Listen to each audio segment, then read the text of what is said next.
Here, I'll talk about what I think are the S tier units. Okay, for the heroes, best hero is the maiden, the shield maiden for sure. Um, and then the worst one is the barbarian king.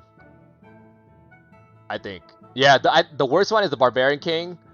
Um, the second best goes to either the count or the archer queen, and then the third best would be the third guy, the Mr. T, a Canadian count. Oh yeah, download the game. It's super fun, man. It sucks that it doesn't. You can't really play friendly games right now, but it's pretty fun. Okay, so S tier units. I'm just gonna start from. Yeah, okay. S tier units, minor. Super freaking good. So is there a time gate for pieces or something? What do you mean a time gate? Can you be more specific there? Minor is S tier. What else? I like Goblin, but Goblin's not S tier. Goblin is A tier. Okay, just because he can one-shot back row, and it forces your opponent to move shit around. It forces him to think. Wizard is trash tier, but he's a pub stomper, so he's good against he's good against noobs in the beginning when you play.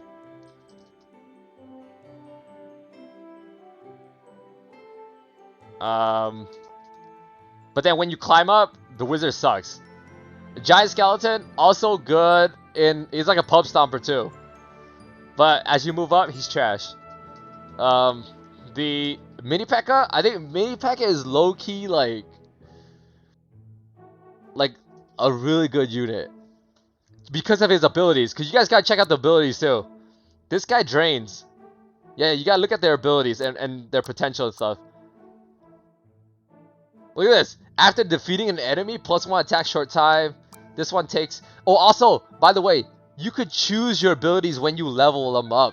It's not like, oh yeah, you level them up once and they get this first ability. No, every time you level them up, you could choose which ability to get. And so pretty much when you 3-star it, you get all 3 abilities. I just learned that yesterday. I know I haven't really been doing it in my games, because I feel like I'm not at that stage where I have to think about what abilities I want yet. But it's sick, dude. Okay, so this guy, Dark Alvin, he's got to be like C tier.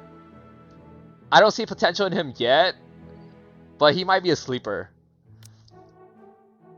This guy, Bowler is a B tier. He can't be A, but his ability is really good. It's just he does no damage and he's not even tanky. So I don't know. B tier. They're like situational units. Healing Ranger.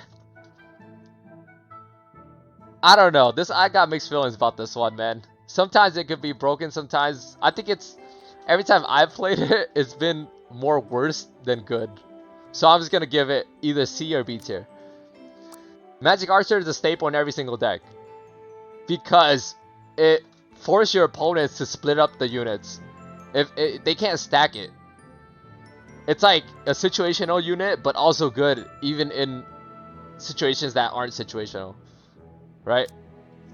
S tier. So far, we only got 2 S tier. We got the Miner and we got the Magic Archer. Mega Knight. What are his abilities? Push back enemies. That might be good. That's potential. Skyfall affects a larger area. So this guy is just a CC. I haven't seen him enough to say he's A tier. I think if anything he's B tier at best. Electro Wizard S tier. This guy's just straight broken. I think this guy is pretty much a hero. Like they gotta do something about this guy for sure. Like there's like S tier and then there's broken. Like this guy's just straight broken. What triggers them to use any given ability 1 or 3? So they have energy bars. So just like Autochess, you know how when they get attacked or when they attack, they get energy.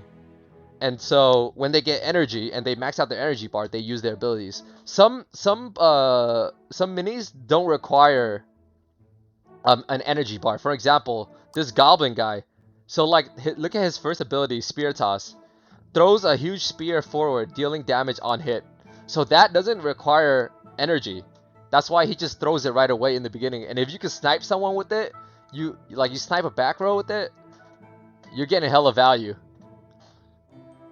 Do some heroes have issues getting them off because they die too fast? Yes. Yes.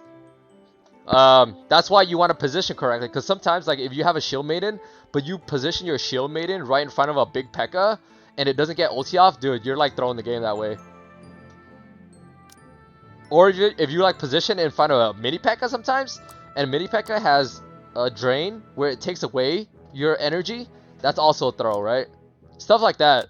That's why I think later on in the game, it'll get way more competitive. Right now, it's just kind of like, I mean, that's with every game, right? Even with Autochess, like, it's kind of brain dead a little bit. But I don't know. I'm still trying to, like, as I'm playing, I'm still trying to think about my, like, thought process and think about all the strategic things that I need to think about so that I don't get too comfortable. So when I climb and play harder people, then I can already, like, I'm already used to it, you know?